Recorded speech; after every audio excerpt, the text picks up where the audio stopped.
No sound.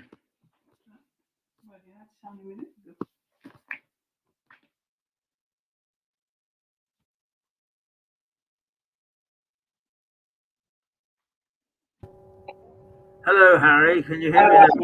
There we go. Sound. I couldn't hear anything for a moment. So I thought the beer had run out at the Black Horse pub. No.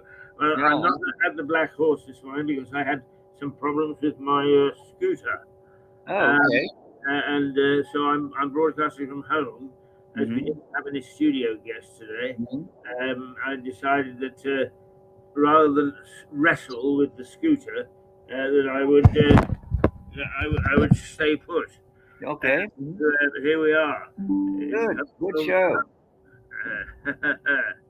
So you're still, I suppose, smarting from the rugby performance at the weekend. Oh gosh, yes. Wasn't that Well, terrible? Well, it's dreadful. that's not. I suppose the only thing is that, as the pundits say, is that it's a new era and they have to learn. Bags of talent, but not much experience. Well, yes and no, because there's calls. Reading excerpts from the press reports this morning, it would seem that many of the British commentators are claiming that the older players, the veteran players on the English side, are the ones that are holding the team back, and they should be vacating, their spot to leave the younger people coming up, and the younger people coming up are already, I mean, very experienced players. They're 23, 24. They've been playing club rugby for many years, and they've got to be introduced to international rugby, which is a slightly different dynamic. Because one of the disadvantages of international rugby, test rugby, is that you're playing with people that you don't normally play with. So you've got to adapt very quickly. Whereas in a club game, you're playing with the same players every week, and you know how they're going to react, and you can,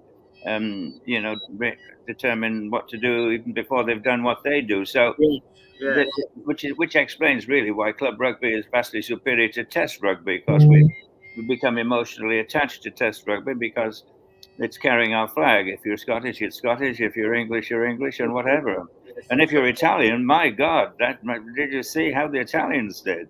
Ah, Incredible performance wasn't it? Yes. against the French. And a hair's breadth of winning a damn thing.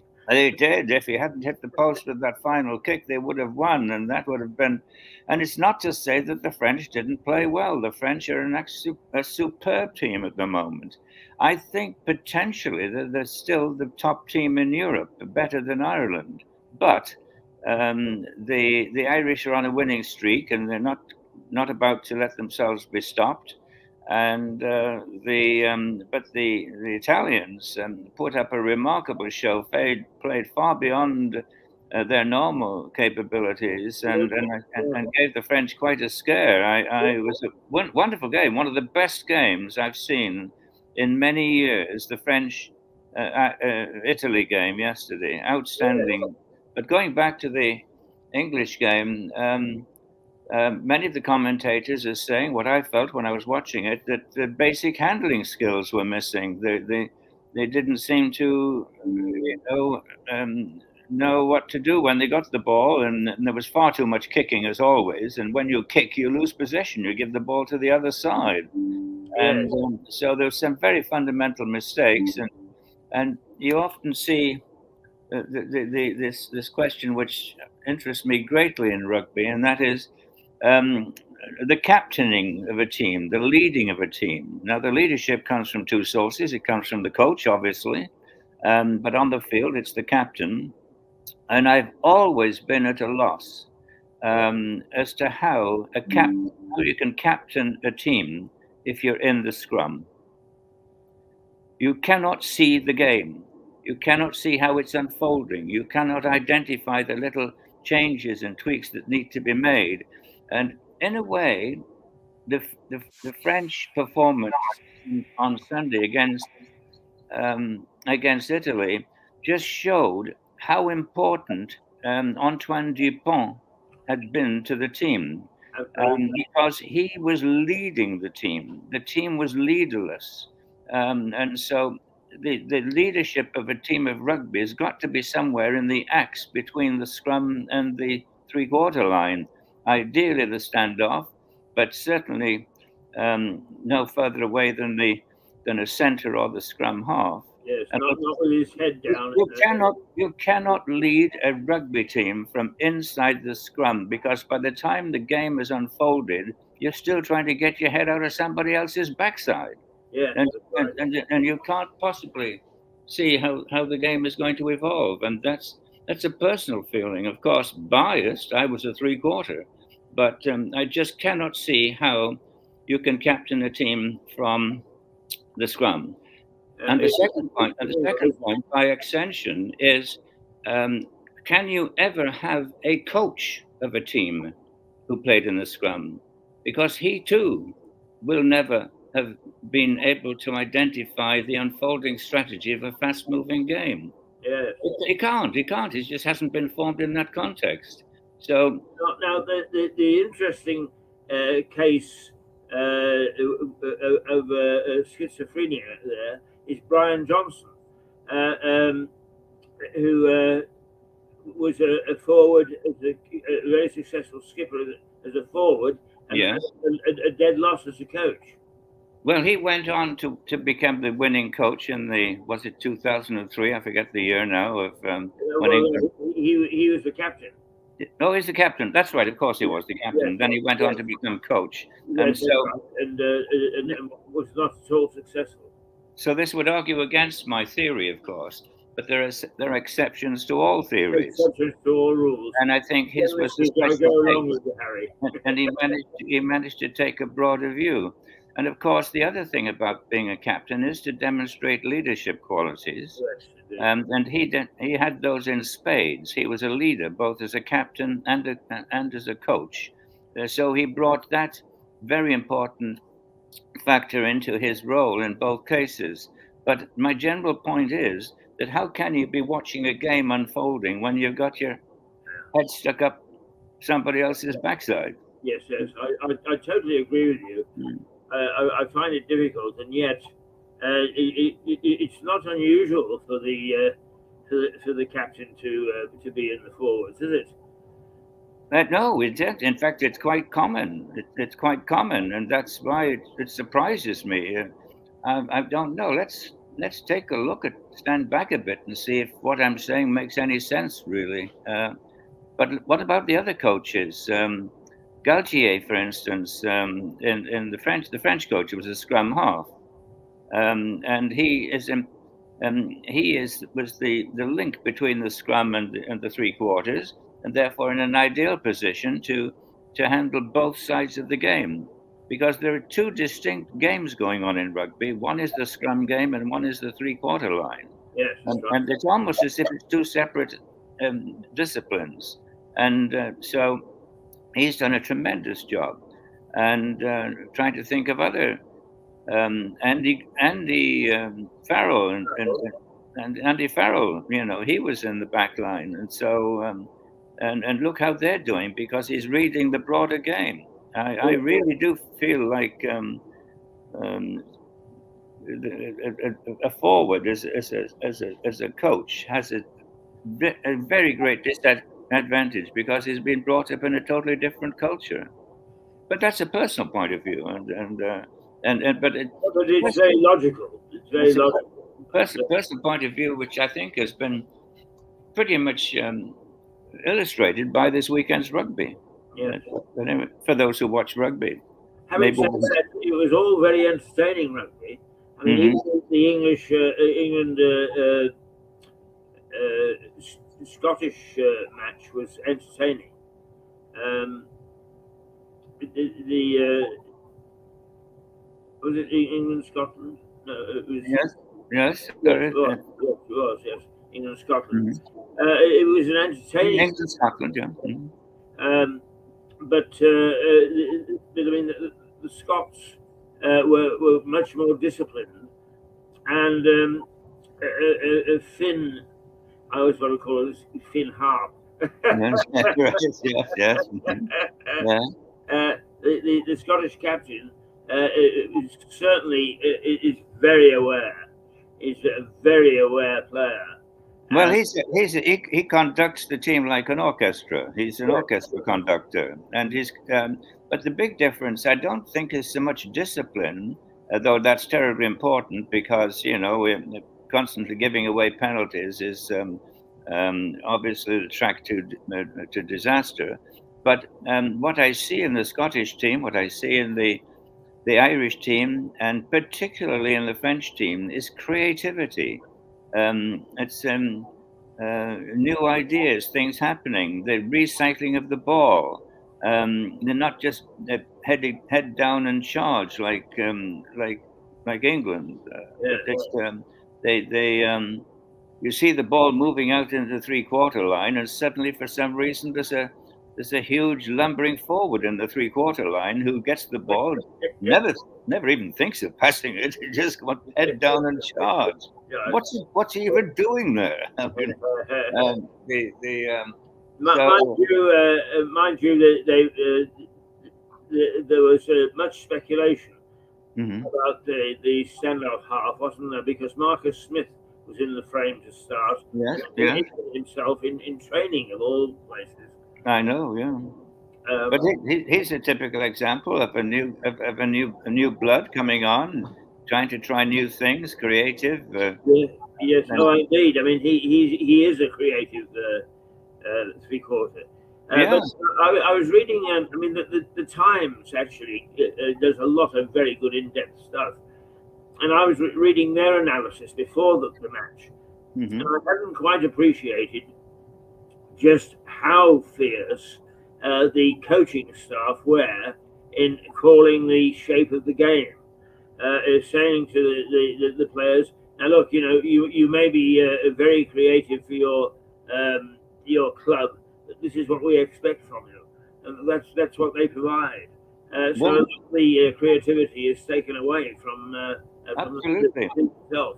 I couldn't agree more. I couldn't agree more. I mean, the coaches should be coaching the team, and then once the game is on, they should be completely out of the picture. Absolutely, Um, and, and, leave it to yep, and the and players. and certainly shouldn't be dictating that a particular player plays with his arm behind his back or something, or limited to some sort of a theoretical strategy on the drawing board. I just don't buy that. I agree with you 100%. I think that once the team is out there, it's up to them. Yes, And I always made that basic assumption, and sure. I was a bit distressed to find that I was wrong because we do have some creative talent, Mm-hmm. and Yes. you wonder why they don't do certain things, and then it became obvious as to their limitations. It's Indeed. not their skill and their talent; it's what they're told to do. Attended, but mind you, I'm going to contradict myself, as I usually do. And that is that I don't see anything wrong with the um, with the coach managing the replacement of of players. Um, but what you hear about is planned replacements. They say that they plan to replace him at such and such a point in the game. Well, how many times do we see a guy on a particular game having a wonderful turn, wonderful performance, but because they decided somewhere in the back room 2 weeks before that he would be changed halfway through, they haul him off and put somebody else in. Yes, And they should change only if somebody's injured, tired, or performing below par, but otherwise changes. You Yes, know, even. It's almost as if they say that a player can last for 60 minutes and that's it. mm. But I don't think that that's right. Well, no, absolutely not. Some people in certain positions maybe get tired more quickly. You can pace yourself in certain positions more than you can in others. And so there is a factor of sustainability of effort that has to be factored in. But no, the modern professional rugby player, but as long as he doesn't get it injured, should normally be able to easily handle the 80 minutes of play. Yes. Well, Particularly, where do you see this? Where do you see this? The remainder of this season going, Harry? well, I think Ireland have got, unless they make some sort of mistake, have got the thing pretty much locked up. I think there's going to be a lot of soul searching as a result of this Six Nations tournament on the part of the English. I think they'll have to really look at revamping the team and the concept of how they choose the team. Um, Sadly, I think the French will, because they haven't been doing too well in the competition, will start questioning their structure. And Galtier may be in a difficult position. He may be chased out, which I think would be wrong because I think he's doing a superb job and has got probably the best team in Europe when it clicks. I hope to keep him for their own sake on quite a bit longer. He's a character. He's a characterial kind of a guy, and he's no easy person to handle. And I'm sure for the French rugby authorities, even when he was playing for France and captained France, he wasn't an easy guy to deal with. But then again, it's a war. Rugby is a war game. It's not a game of ring around the roses. It's quite a brutal sport, and the the good guys, if you know the weak guys are not going to make it to the end. It's a harsh profession. Yes. Yeah.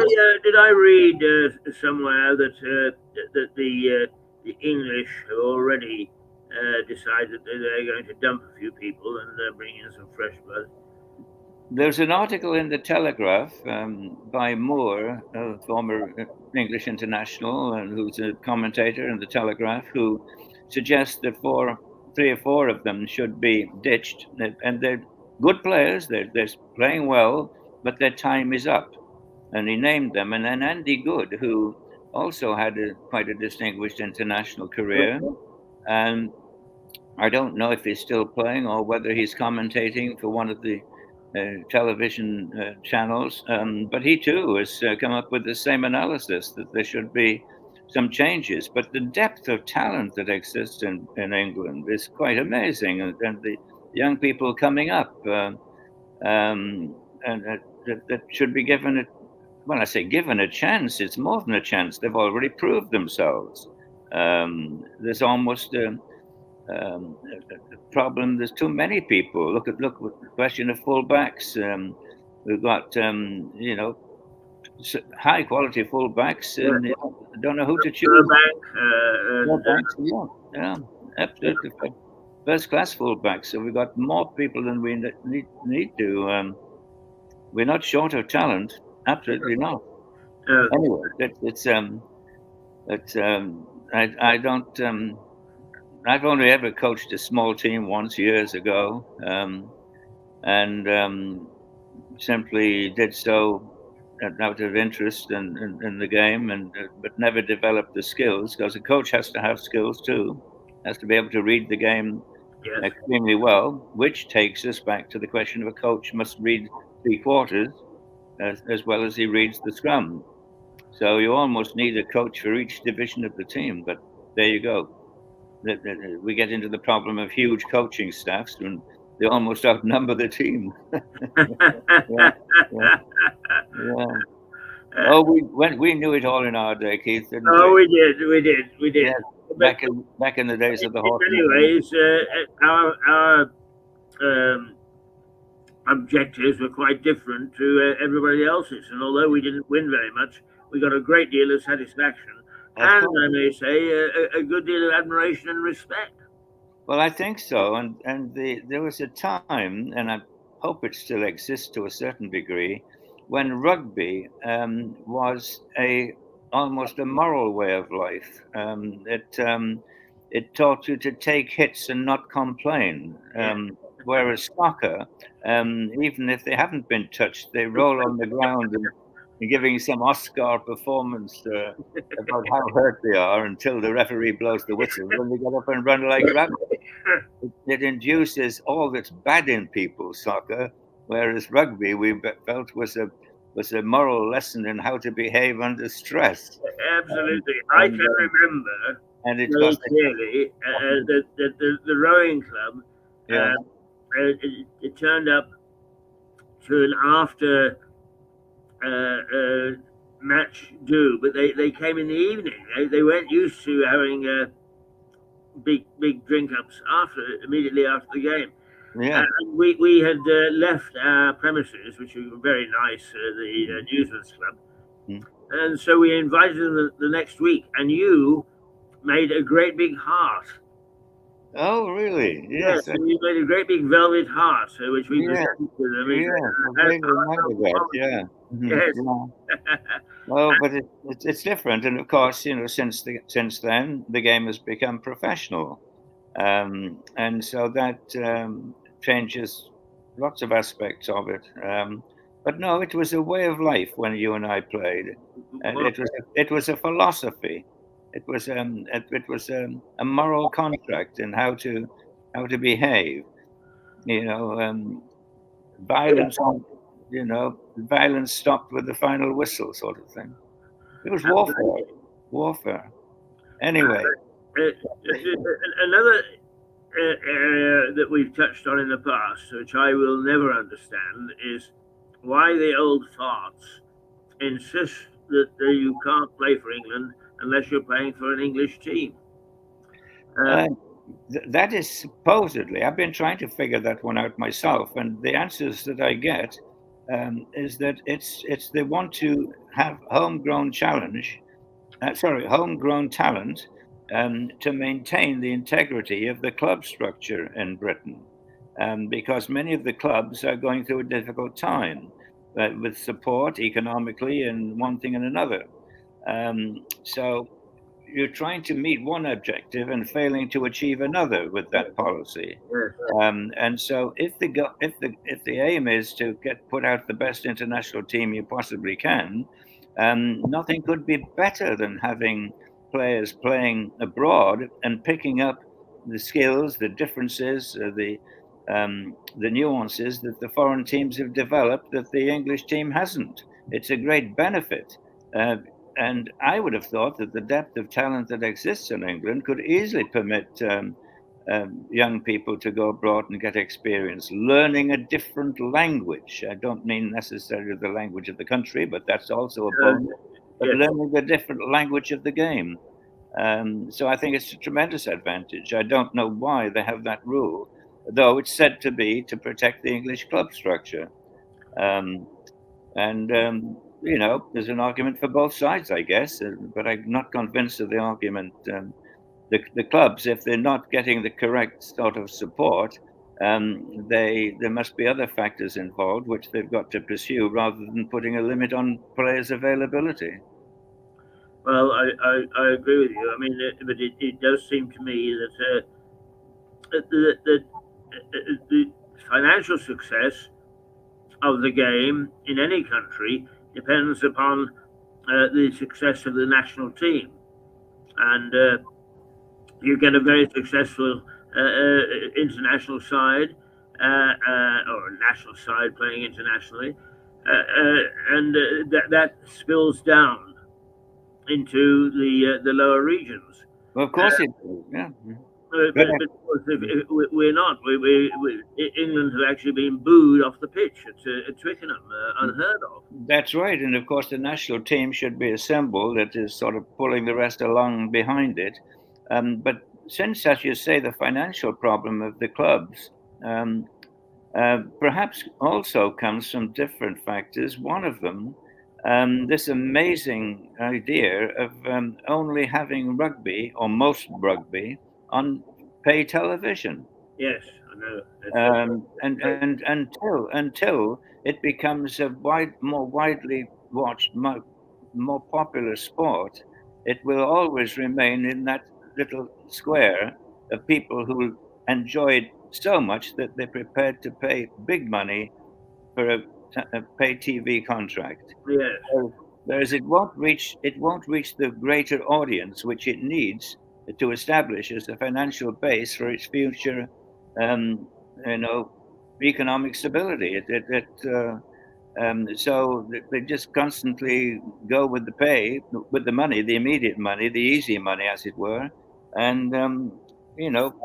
You can't watch television, many of the big games, many of the club games, you can't watch on regular TV. no, It, I think it's a tremendous mistake. Yeah. yeah, Obviously, it would be there's less money up front, but there'd be more money and a greater support and a greater audience, therefore greater television advertising, all the rest of it goes one. It all follows in the longer term. And absolutely, so I think it's short-term strategy as opposed to long-term strategy, which has put the clubs into a more difficult position. yes, And interesting to note, without getting too deeply into the subject, is the way that Australian rugby is going. Australia is in tremendous difficulty.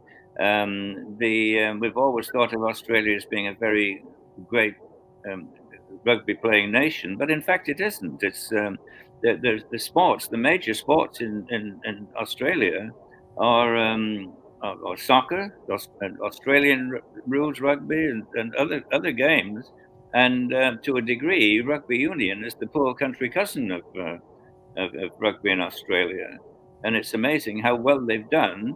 And as they had at the time a fairly limited population, which is climbing quite rapidly now, the Australian population. So the population base will allow them to develop, but they're in serious difficulty in terms of attracting talent and in terms of attracting audiences.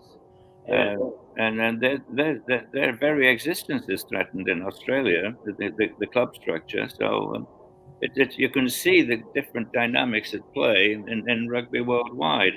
yes, But what's obviously happening is um, the Italians, many of the Italian players, they've got some good teams in Italy, good clubs in Italy, but many of the Italian players are picking up their skills, playing in France and England and elsewhere, and then taking them back home for the international team.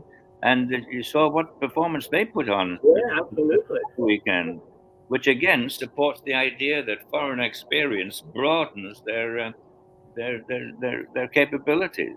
yes. Anyway. Yes, I mean, it does seem to me to be crazy not to allow our players to be exposed to the way things are done elsewhere, uh, Mm-hmm. and then come back and play for us. Absolutely. Uh, but And just what Henry Arundel has gone to play for whoever, somewhere in France, I think, hasn't he, at the moment? yeah, yeah, And they put him on the field one time. He scored 5 tries, and then they don't pick him again. I mean, that's pretty smart cookie. That's pretty smart thinking. That I mean, it's something's wrong somewhere when you get stories like that. yes. You see, I think also that the coaches really don't pick up on what's happening overseas either, because they obviously have a very narrow view Yeah. of the way a national team should be run. Whereas if they had the experience of the overseas, Mm-hmm. they would broaden that, and they would change a lot of their attitudes. Uh, Sure. I think we're in trouble for at least the short term, Harry. Well, are they really in touch with the fan base? That's another question. But if we open that can of worms, Well, here we go. We get into politics because we've got a clear evidence in Britain at the moment where the political parties, the major political parties, are totally out of touch with their fan base. Oh, absolutely, I absolutely. mean, there was a big switch from rugby to politics, but um, can you No, imagine? there is a theme there. There's a theme. We're becoming the tight little isle. Yes, well, they go to meetings and they discuss technicalities, theories, ideas. They look at the graphs and they make analyses of all sorts of things. But whoever gets out and talks to the people in the street, in the pub, I mean, this is only at election time they maybe do, but the whole thing is run with a series of algorithms. Oh, yes, I know. uh, and so but rugby and politics is suffering from that, I fear, and it is unbelievable how out of touch people like Starmer and Sunak are with their clientele. I mean, And also at the lower level, Sadiq Khan yeah, in London. I mean, they are all doing. They're pursuing their own agendas and not an absolutely. agenda that reflects what the populace want. Hmm. And the other thing that really bothers me is that the sneering and putting down of colourful characters. I mean, Yeah. I have people who know nothing about it, who've never met him. I've met him two or three times. Who we're talking about now? The Anderson? No, no. sorry. Who we're talking about? No. Right, is of course I knew his name 2 minutes ago. Anderson. A No. senior moment got us in. Uh, What, conservative, No, Labour, the colourful character in the European Parliament who is Farage, or somebody like that. Farage, Nigel Farage, Farage. yeah. Yeah. I met Farage two or three times in various Hmm. circumstances, and I found him a most intriguing character. Hmm. But I've got people in the local coffee shop who will go, "Huh, Farage, ha ha ha ha." They know nothing about him. They Hmm. haven't bothered to study him. It's just that they have been brainwashed into thinking that this man is an idiot. Yes. Really, I find that he is quite clever. Well, he's a very clever man, and the but there is an Achilles heel in the English character, whereby we admire eccentricity, but we do not favor the people who practice it. That's, Um, that's absolutely um, right. the English humor is eccentric by nature, and the English history is eccentric by nature. But we tend to favor people who um, really just represent a continuity or a blandness for some reason. Harry, And you are so and, right. and Farage has played that role. He's played the role of the eccentric. His body language, even the language he chooses to speak, is off the wall by nature to get attention, I suppose. But cleverness is a very clever man. I mean, everything he's touched is done well, and he's done it well professionally. He's made a lot of money in the field he chose, um, and um, and now he's trying to apply his skills um, to the political arena. So I think he's got an awful lot to offer the country, and as a leader, perhaps not as a motivator to an enormous degree.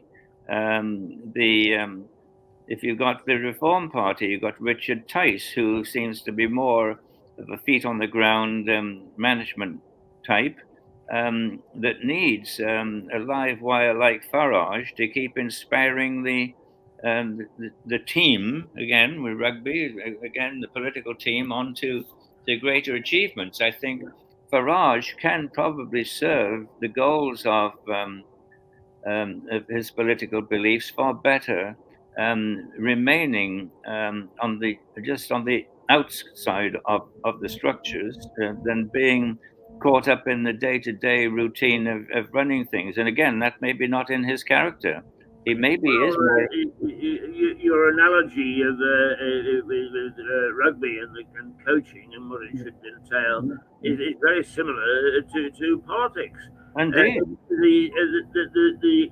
The politicians in power at the moment seem to only have a one dimension. And although they fulfill that quite well, it leaves me bemused sometimes. I have no idea why they make certain decisions. And in fact, those decisions seem to me to be way out of touch, way off base. And Well, yet virtually, they then copy it. And perhaps members of our profession, the media, have a tendency to follow it and approve in their pages what these people are doing. No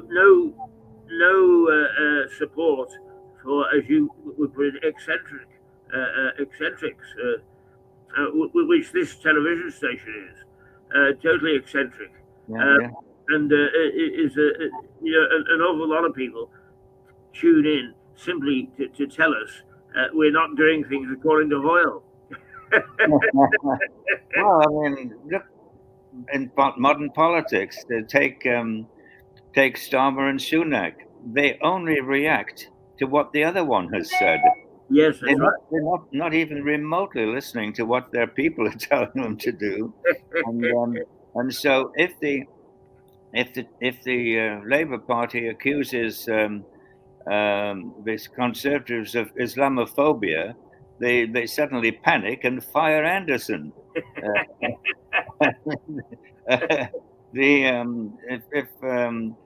If they should take a stand.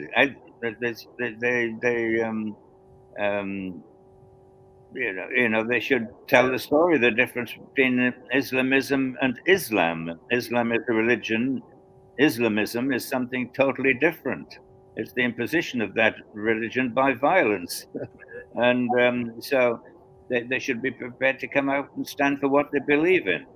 Yes, But then again, we're talking about Sunak and the so-called moderate side of the Conservative Party, but the moderate side of the Conservative Party is Social Democrats, and some of them are even left-wing. I mean, it's so totally. so the Sorry, Conservative. Harry. It is. I, in my reading of the present political situation in Britain and possibly in other parts of the world, I mean, I think the United States is it's true, and Canada most certainly is that there is nobody of any real talent in the ranks. They're there because they've come up via the accepted norm. They are ordinary people without any flair, without any ambition, without any idea of where they want to go. Mhm. And as a consequence, we are, as nations, floundering.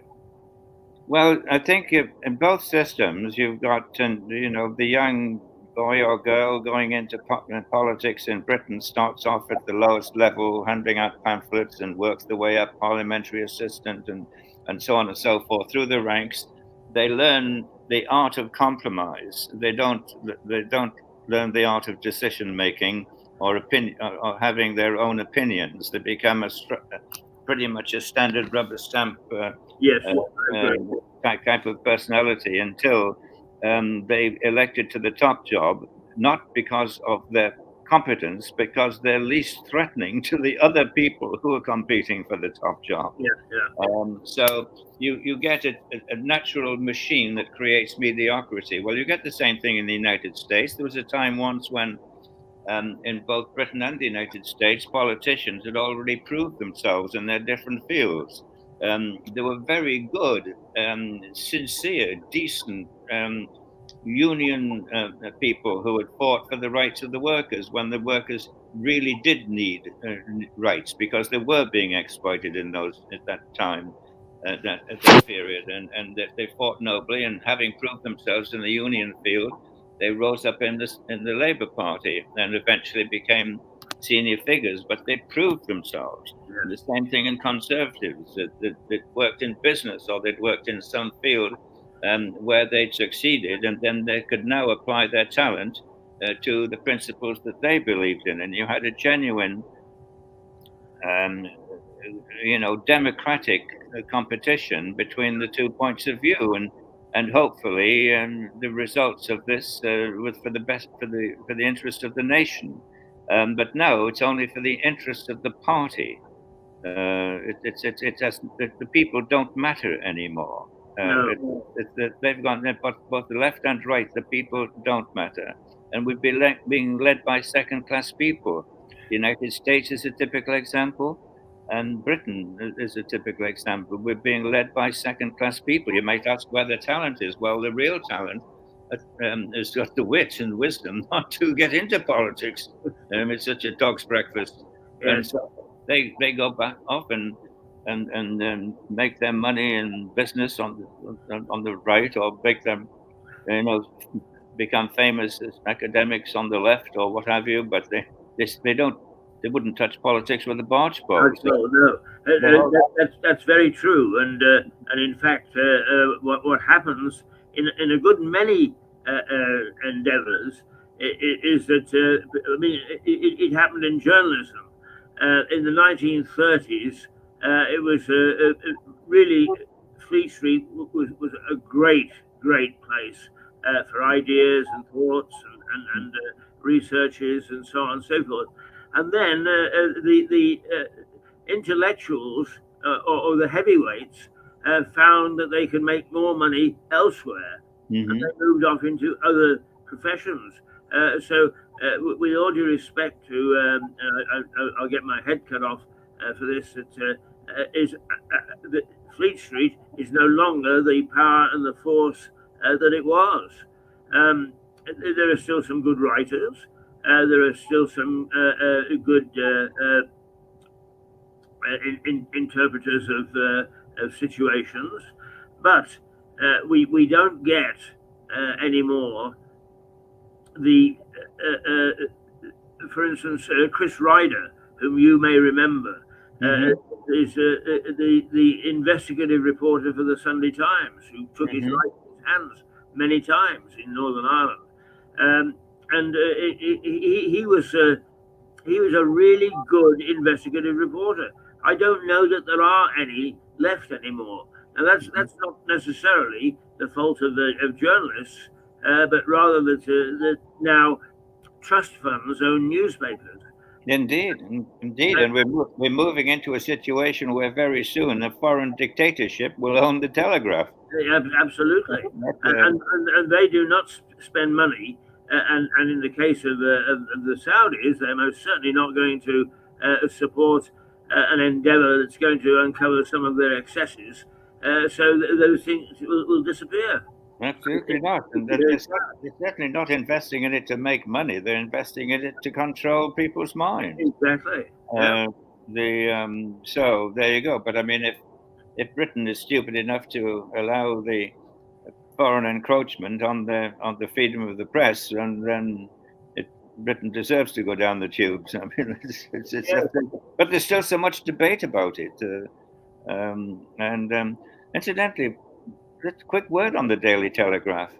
Um, when I talk to left-wing friends of mine, and quite a lot of my friends are extremely left-wing. I'm right-wing to a degree, but the and they talk about the Telegraph, which I read on the Telegraph online. They talk about it being a right-wing newspaper. Well, the Telegraph. Anybody who's read the Telegraph for the past several years, it's the most critical newspaper in Britain on taking the Conservative Party apart. I mean, now you might say, well, not as bad as the Guardian, but the Guardian has just developed into. I worked for the Guardian briefly, but they've just become a rag. I mean, they've just become a socialist mouthpiece, an ideological mouthpiece, and I mean, it's such a shame because they had such good writers, and they still got good writers, but people are so ideologically biased they couldn't. Their views are polarized to a point that the truth is becomes secondary. Uh, Actually, the readership, the electorate, to some extent, to blame because they actually tar. For instance, the Daily Mail. mhm. It wins the editor, Paul Dacre, wins editor of the year after year after year after year. And Yeah. who elects the editor of the year? All the other editors. I mean, Hmm. there are people in the industry. Hmm. Technically, it is a very good paper, and yet you can tell, you can hear in the coffee shops a lot of liberal people. Oh well, if it's in the mail, it's got to be biased. I wouldn't believe a word. It's absolute rubbish. Hmm. It shows the reader's political viewpoint. Well, absolutely, absolutely, and never more so than the Daily Telegraph. The Daily Telegraph is very anti-conservative. But try and tell that to a socialist. He can't get his head around it. You know, I mean, Yes. they call it the Tory graph. You know, and it's not the Telegraph, the Tory graph. Well, by golly, just anybody reading it, they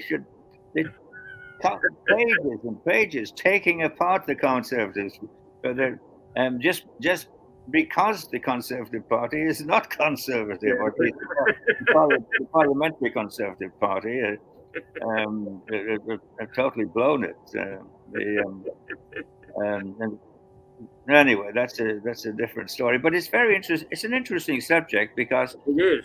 um, politics has polarized. I mean, we see how it's there's the right and left in North America. The cross aisle agreements that used to be negotiated for the benefit of the nation seem to have gone. It's you're black or you're white, you know, and it's a factor now. And the same in Britain. You get this polarization of politics, which I don't think is healthy, because one side isn't right and the other one wrong. Sometimes the answer is in the middle. Sometimes one side is right in joining with the other side to come to the better conclusion. And again, I come back to that term, the interest of the nation. They seem to get lost in all of this. But the nation has changed so radically. I mean, um, Britain is not the Britain that you and I were born into. No, no, that's right. It has changed so radically in its makeup and its ethnic makeup and its values and its concept of what is important and what is less important. Youth has been um, subjugated by modern technologies and the iPhone, the world of the iPhone, and so it's but we, as you say, we sound like two old farts, and we are, of course, two old farts. But we mourn the passing of the values that we espoused, that were inculcated into us by our parents, and that world has changed, Yeah, and we no longer, in many ways, belong in it, and we have to leave this world to the future. And with the great economic and political swings that are happening in the world, I just wonder whether Europe as an entity is of any importance anymore. When they founded the European Union, it represented 28% of the world's economy. And now it represents something like 15% of the world's economy. yeah. And the and whole industries are disappearing in the automobile industry. I mean, flooded with cheap Chinese electric cars, the sale of which subsidized by the English taxpayer. Um, we're living in a Kafkaesque world, which It's absolutely Kafkaesque, it, and it actually is supported by the uncompromising use of computers. Yeah. Nobody challenges Social media. the computer anymore. Mm-hmm. Um, I actually run a little thing on this television station, which I call the Day of the Triffids, the Hmm. Return of the Triffids. Oh, yes, David Triffids, wonderful book. Yeah. Absolutely, and I say that although we defeated the Triffids eventually, we didn't actually defeat them Mm-hmm. as such. And that they are lurking, Mm-hmm. waiting to see a weakness in mankind. And the weakness in mankind is its over reliance upon the use of computers, which Mm-hmm. don't have any flexibility at all. Mm-hmm. Um, I mean, for instance, we got turfed off YouTube Mm-hmm. because Liza Page, who appears on this station, said that Klaus Schwab was a terrorist or something of the sort. Yes. Perfect, perfectly, everybody around the world is using that, but YouTube decided that we had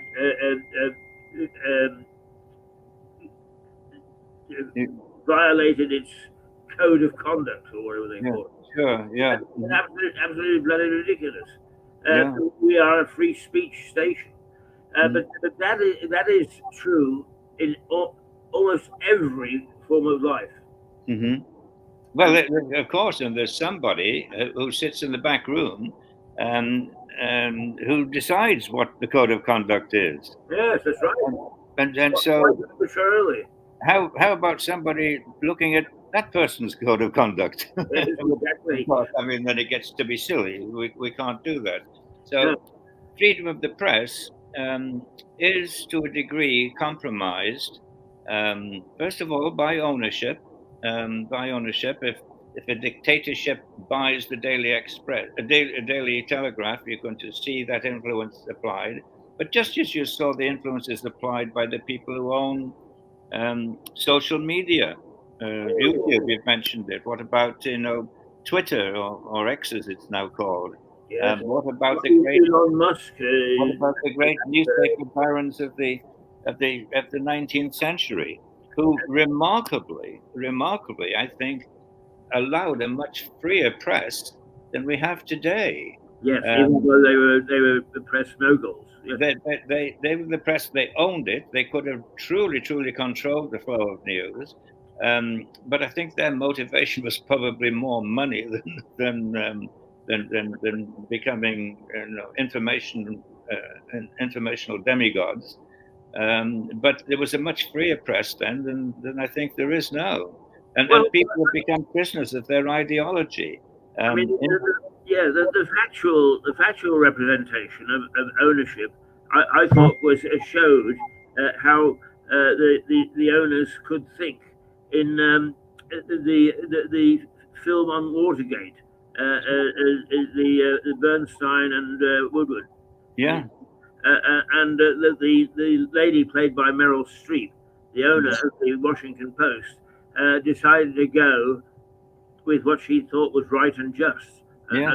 Even though everybody around her was saying, you'll lose everything if the court finds against you. I Mhm. mean, that did show a certain moral duty. Absolutely, I yeah. doubt if any owner today would have that sort of fibre. Well, we're into a situation where the people who own the major media today are some of them are fairly odd characters, aren't they? I mean, Yes. without mentioning any names specifically,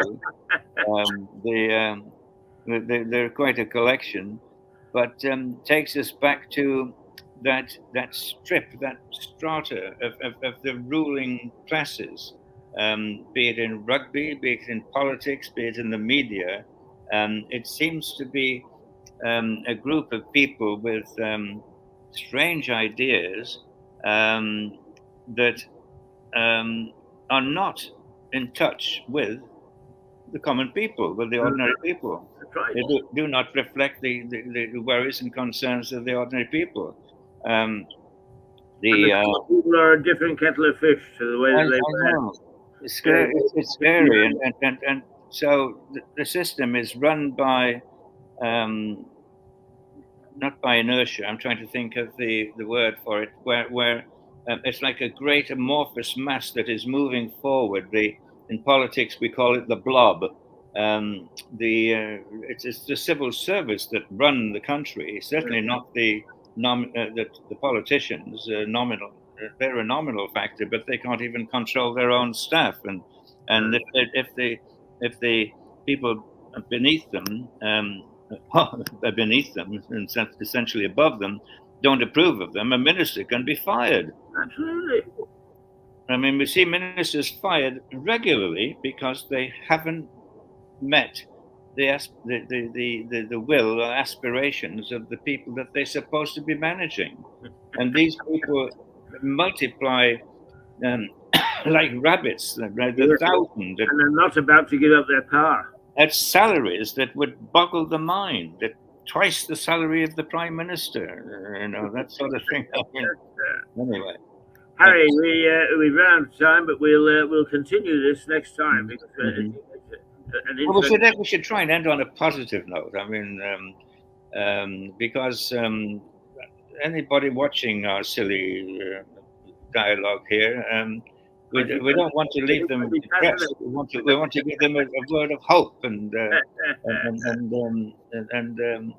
I think the hope springs eternal, and it comes from the cyclical nature of human behavior. Because we hit the bottom sometimes, it means that natural forces will take us back up towards the top.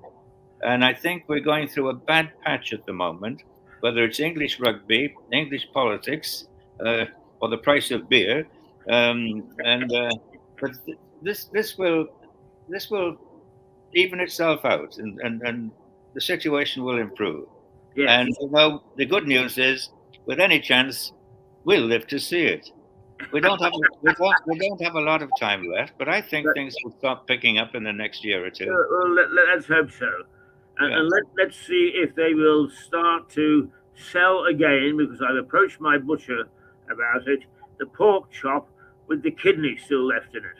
Well, there you go. And pork pie is made out of chunky meat, Yes. not sausage. Well, God bless you. Well, be in good cheer, and I Okay, hope we'll see you next week, Harry. see you next week with great pleasure. Look forward to Okay. it. Goodbye to you. Goodbye to everybody. Well, bye. Bye. Bye. Well, there we are. It's a good outing with Harry. Always is. Two interesting points of view this morning, and let's. Incidentally, normally Liza Page would come on at this particular time. She hasn't been fired or hasn't walked away, but she was taken very seriously ill about 3 weeks ago. She spent some time in hospital. She's home convalescing, and she says that she'll be back within the next couple of weeks once she's feeling up to her feisty self. So those people who are fans of Liza's, that's where she is, and she will be back. Right, we'll see you tomorrow morning at